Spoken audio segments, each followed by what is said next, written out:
Assalamualaikum warahmatullahi wabarakatuh. Saya Madarina Syahira Alamanda, perwakilan dari kelompok 6. Dalam video ini saya akan menjelaskan presentasi yang telah kami buat, yaitu mengevaluasi berbagai kasus pelanggaran hukum.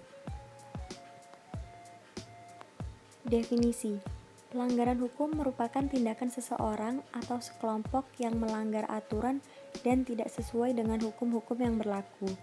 Pelanggaran hukum adalah bentuk pembangkangan terhadap hukum yang berlaku dan bisa terjadi karena dua hal, yaitu pelanggaran yang oleh si pelanggar sudah dianggap sebagai kebiasaan ataupun kebutuhan.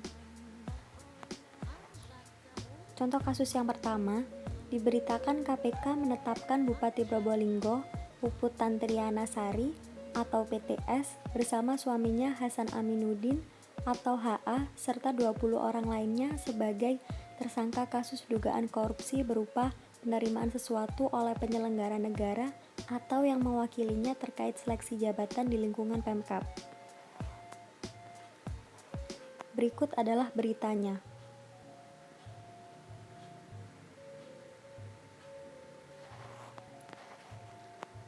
Evaluasi kasus korupsi. Kasus tersebut termasuk jenis pelanggaran hukum, yakni pelanggaran kode etik atau pedoman perilaku. Salah satu sistem manajemen anti korupsi yang dapat diterapkan dan disertifikasi dalam rangka mencegah tindakan penyuapan adalah ISO 37001/2016. ISO 37001/2016 diterbitkan pada 15 Oktober 2016 untuk membantu organisasi mencegah, melaporkan, maupun menyelesaikan kasus penyuapan. Sistem ini dirancang untuk menumbuhkan budaya anti suap pada suatu organisasi dan meningkatkan peluang untuk mendeteksi upaya-upaya insiden penyuapan dari awal. Contoh kasus penembakan. Penembakan mahasiswa Universitas Trisakti pada tanggal 12 Mei 1998. Dalam kasus ini ada 4 orang mahasiswa tewas. Mahkamah militer yang menyidangkan kasus ini memvonis 2 terdakwa dengan hukuman hanya 4 bulan penjara. 4 terdakwa divonis 2-5 bulan penjara dan 9 orang terdakwa divonis penjara 3-6 tahun. Berikut adalah beritanya.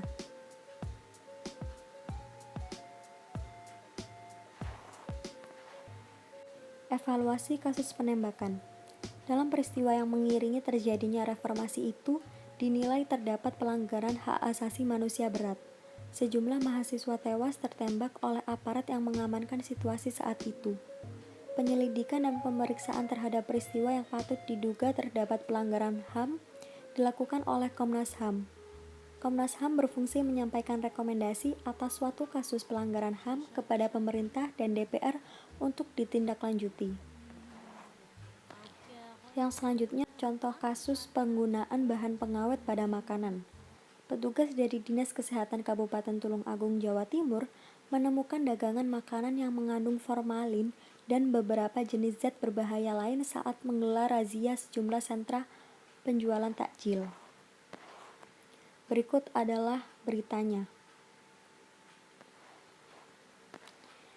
Evaluasi kasus penggunaan bahan pengawet pada makanan. Dalam melakukan setiap kegiatan, pelaku usaha bertanggung jawab atas apa yang dihasilkan. Setiap pelanggaran atas norma-norma dan beberapa perbuatan yang bertentangan dengan tujuan untuk menciptakan iklim usaha yang sehat dapat dikategorikan sebagai perbuatan yang melanggar hukum. Oleh karena itu, para pelaku usaha tersebut akan dikenai sanksi hukum, baik berupa sanksi administratif, perdata, maupun sanksi pidana. Terima kasih, sekian dari saya. Mohon maaf bila ada kesalahan kata. Wassalamualaikum warahmatullahi wabarakatuh.